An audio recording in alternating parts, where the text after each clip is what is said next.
What's going on, everybody? Welcome to another brand new installment of Renegades Reviews, exclusively here as always on the Casa D18 Studios channel.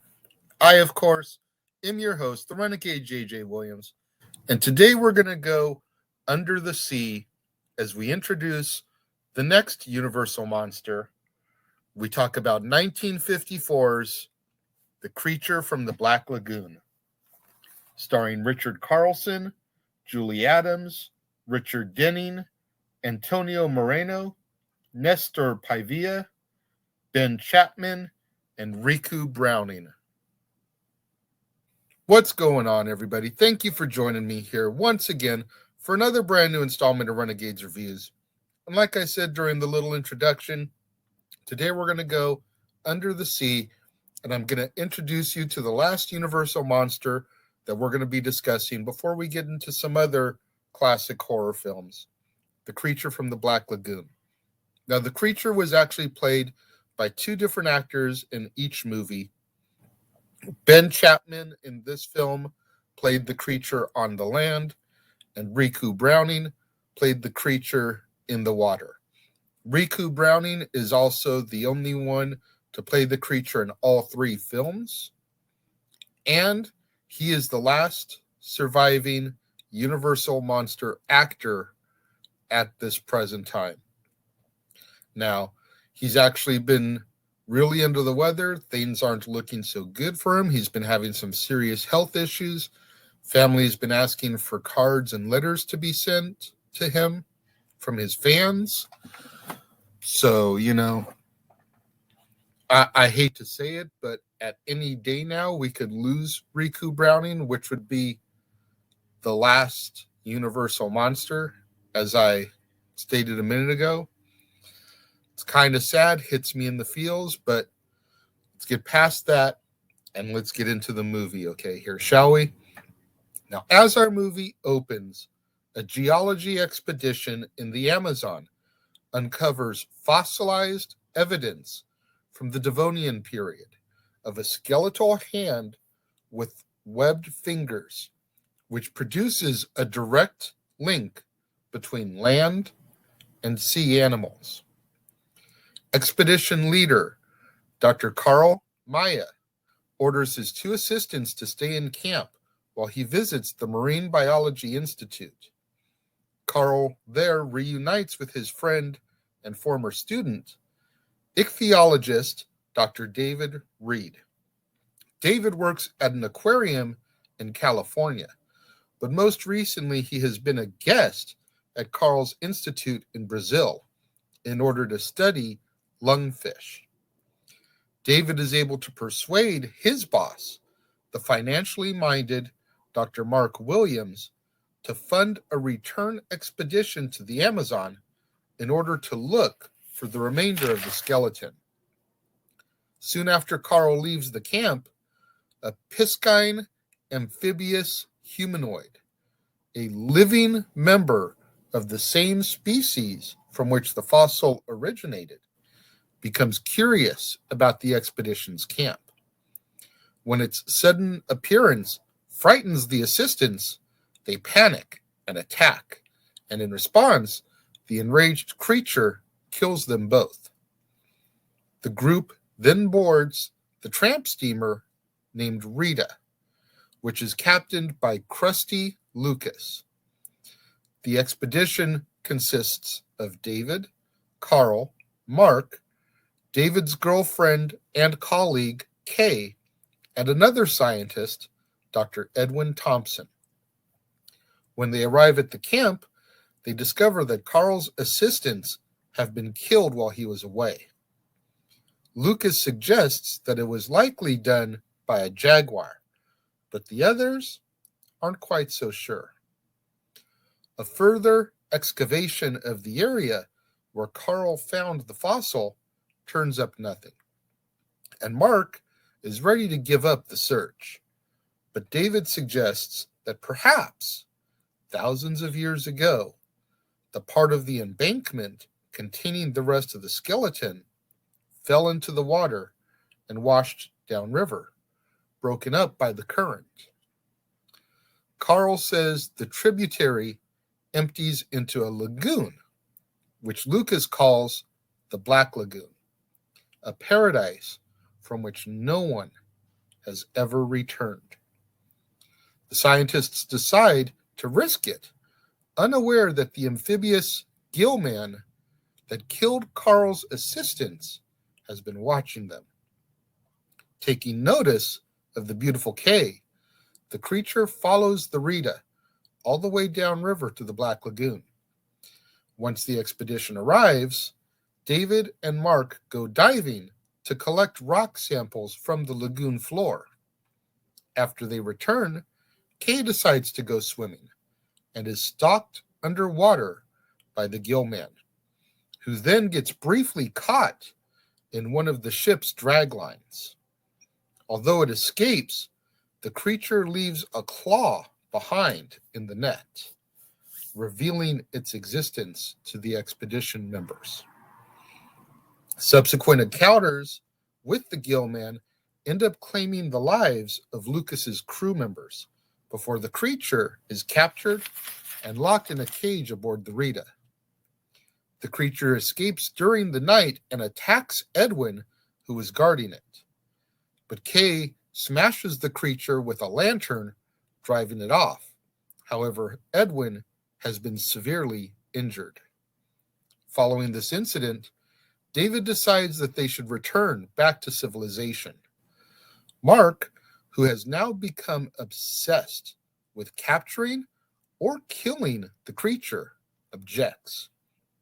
But as the Rita tries to leave, they find that the Gill-Man has blocked the lagoon's entrance with some fallen logs.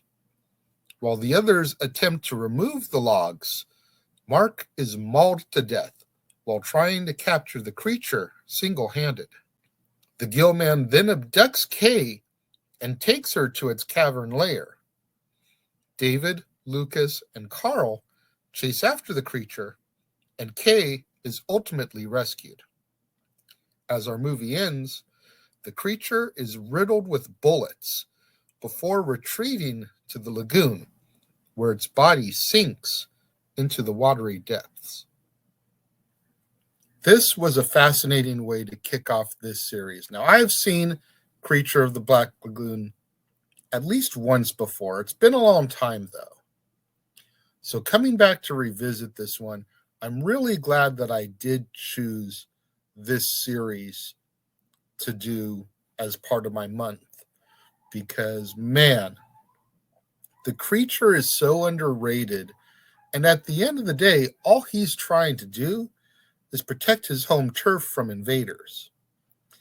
You think about it, the only people that he attacks are people that are trying to infringe on his space. You know, the campers, when Carl first leaves to go to the Marine Biology Institute, they're on his domain. He doesn't know who they are, and it's not until they try to attack him that he turns around and attacks them back to defend himself. Again, they all come in the boat into his area, and it's like, dude, why are you guys in my turf? Why are you hunting me? I got to defend myself. So the creature is very much only a monster because he's trying to defend himself. And once again, that makes him very sympathetic because he didn't do nothing to any of us. You know, prior to the film beginning, we don't hear of any mysterious deaths in the area. We just know that people are digging for fossils in the Amazon. The creature comes to take a look and see what's going on, gets attacked, so he kills them out of self-defense. It's a morality tale, you know? You attack something, they've got the right to defend themselves, and they just might be stronger than you. I thoroughly enjoyed The Creature from the Black Lagoon. I mean, not enough to give it a 5-star. When it comes to my rating for The Creature, I will, however, I will give it a 4-star. I thoroughly enjoyed revisiting this one, and I'm glad that I acquired it in order to do so for this show.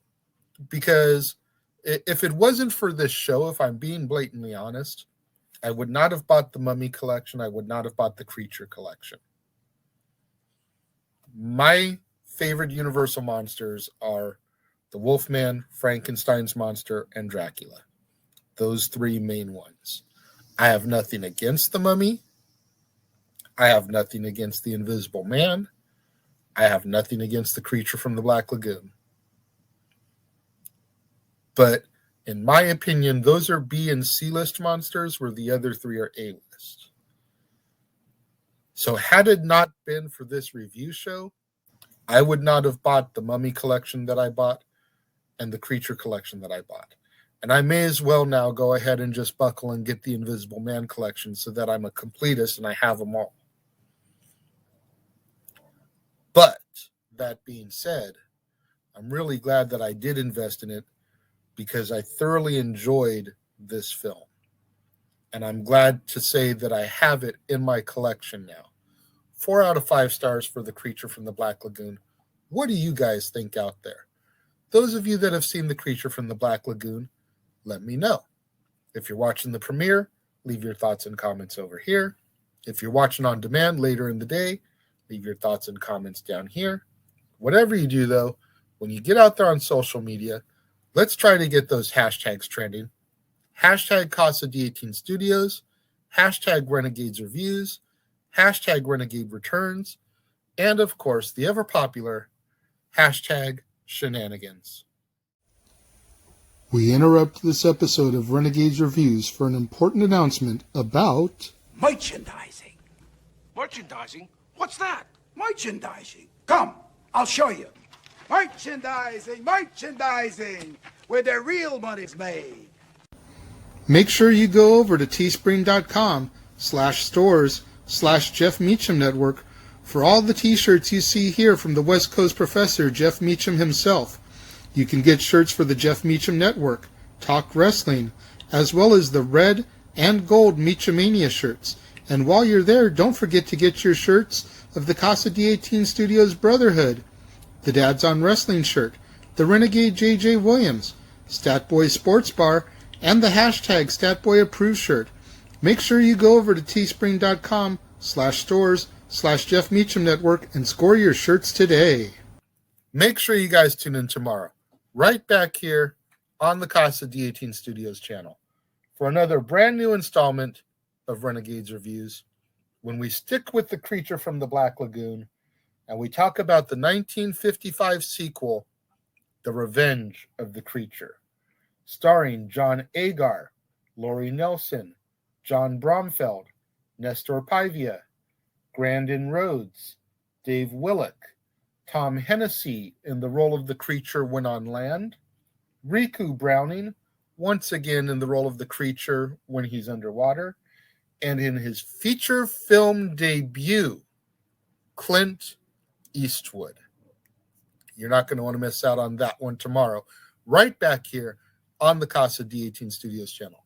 Right back here on an all-new Renegades Reviews, when we discuss the sequel to today's film, The Revenge of the Creature. To all my loyal fans and viewers out there tuning in for the premiere, leaving your thoughts and comments over here, thank you very much. I greatly appreciate each and every one of you.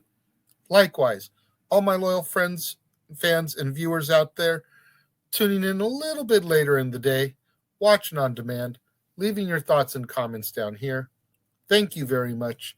I appreciate each and every one of you. I appreciate each and every one of my fans that tunes in on a regular basis, showing me that love, showing me that support, going back to the archives, digging up the old episodes of Renegade Wrestling, Dad on Wrestling, After the Bell with Jeff Meacham, Stat Boy Rants, all the old shows that we used to bring you, revisiting them, rewatching them, in an attempt to help boost up my viewership hours so I can eventually get monetized, make some money on this endeavor.